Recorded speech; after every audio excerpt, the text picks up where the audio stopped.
అని.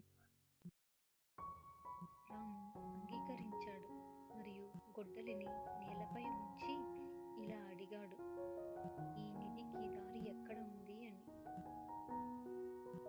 చెట్ల ఆకుల కదలిక ద్వారా గాలి రామునికి దారి చూపించింది. రాము అడవి లోపలికి వెళ్ళి నదిలో నడుస్తూ ముందుకు సాగాడు.